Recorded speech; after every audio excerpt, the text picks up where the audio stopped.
श्रीमद् भगवद गीता के 6ठे अध्याय का महात्म्य। श्री भगवान कहते हैं, सुमुखी, अब मैं 6ठे अध्याय का महात्म्य बतलाता हूँ, जिसे सुनने वाले मनुष्यों के लिए मुक्ति करतलगत हो जाती है। गोदावरी नदी के तट पर प्रतिष्ठानपुर पैठण नामक एक विशाल नगर है, जहाँ मैं पिपलेश के नाम से विख्यात होकर रहता हूँ। उस नगर में जानश्रुति नामक एक राजा रहते थे, जो भूमंडल की प्रजा को अत्यंत प्रिय थे। उनका प्रताप मार्तंड मंडल के प्रचंड तेज के समान जान पड़ता था। प्रतिदिन होने वाले उनके यज्ञ के धुएं से नंदन वन के कल्प वृक्ष इस प्रकार काले पड़ गए थे, मानो राजा की असाधारण दानशीलता देखकर वे लज्जित हो गए हैं।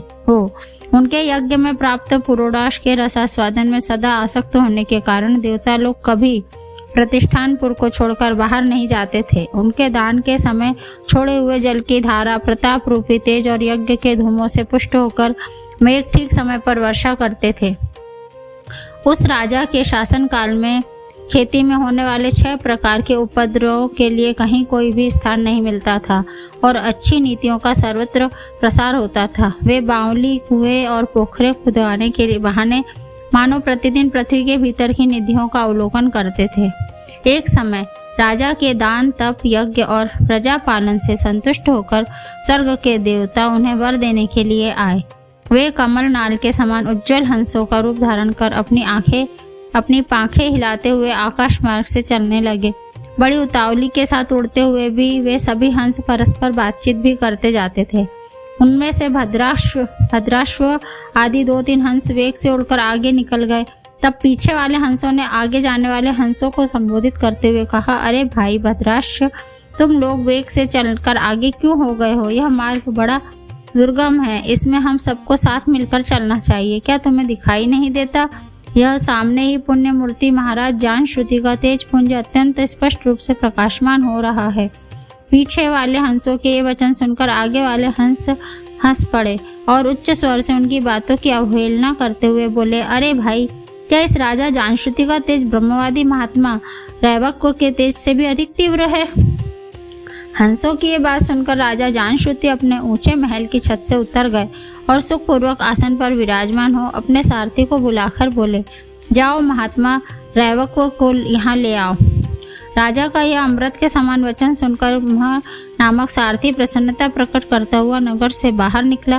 सबसे पहले उसने मुक्तिदायिनी काशीपुरी की यात्रा की, जहाँ जगत के स्वामी भगवान विश्वनाथ मनुष्यों को उपदेश दिया करते थे। उसके बाद वह गया क्षेत्र में पहुंचा, जहाँ प्रफुल्ल नेत्रों वाले भगवान गदाधर संपूर्ण लोगों का उद्धार करने के लिए निवास करते थे। तदंतर नाना तीर्थों में भ्रमण करता हुआ सारथी पापनाशिनी मथुरापुरी में गया। यह भगवान श्री कृष्ण का आदि स्थान है, जो परम महान एवं मोक्ष प्रदान करने वाला है। वेद और शास्त्रों में वह तीर्थ त्रिभुवनपति भगवान गोविंद के अवतार स्थान के नाम से प्रसिद्ध है। नाना देवता और ब्रह्मर्षि उसका सेवन करते हैं। मथुरा नगर कालिंदी के यमुना नदी के किनारे शोभा पाता है। उसकी आकृति अर्धचंद्र के समान प्रतीत होती है। वह सब तीर्थों के निवास से परिपूर्ण है, परम आनंद प्रदान करने के कारण सुंदर प्रतीत होता है। गोवर्धन पर्वत के होने से मथुरा मंडल की शोभा और भी बढ़ गई है। वह पवित्र वृक्षों और लताओं से आवृत है। उसमें 12 वन है। वह परम पुण्यमय तथा सबको विश्राम देने वाला श्रुतियों के सारभूत भगवान श्री कृष्ण की आधार भूमि है। तत्पश्चात मथुरा से पश्चिम और उत्तर दिशा की ओर बहुत दूर तक जाने पर सारथी को काश्मीर नामक नगर दिखाई दिया, जहाँ शंख के समान उज्जवल गगनचुंबी महलों की पंक्तियां भगवान शंकर के अट्टहास की भांति शोभा पाती है।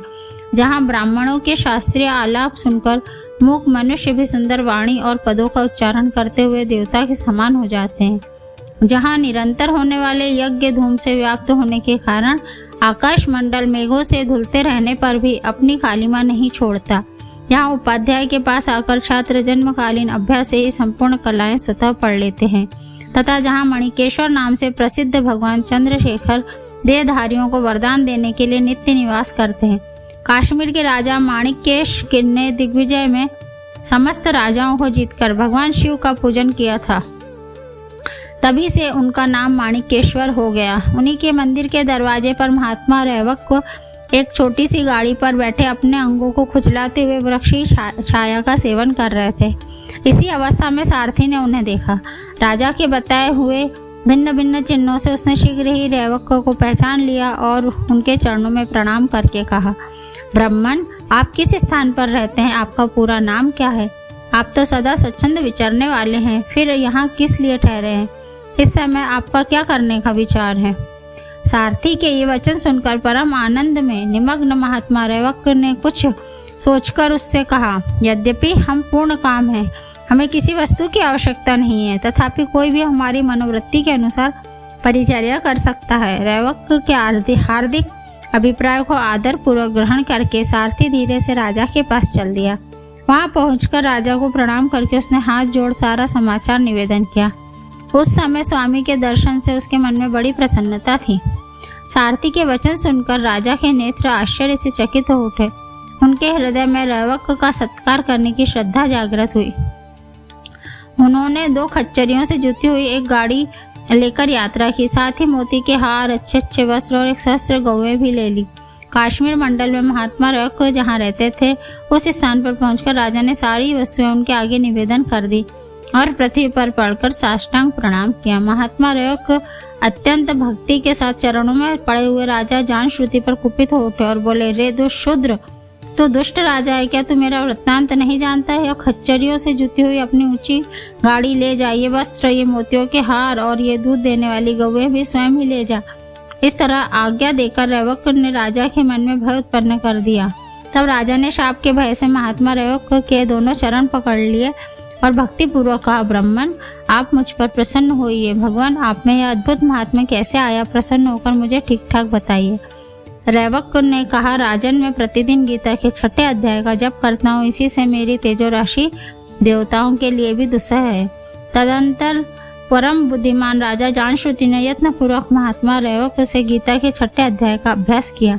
इससे उन्हें मोक्ष की प्राप्ति हुई। इधर रैवक भी भगवान माणिक्येश्वर के समीप मोक्षदायक गीता के 6ठे अध्याय का जप करते हुए सुख से रहने लगे। हंस का रूप धारण करके वरदान देने के लिए आए हुए देवता भी विस्मित होकर स्वेच्छानुसार चले गए। जो मनुष्य सदा इस एक ही अध्याय का जप करता है, वह भी भगवान विष्णु के स्वरूप को प्राप्त होता है। इसमें तनिक भी संदेह नहीं है। जय श्री कृष्ण। राधे राधे।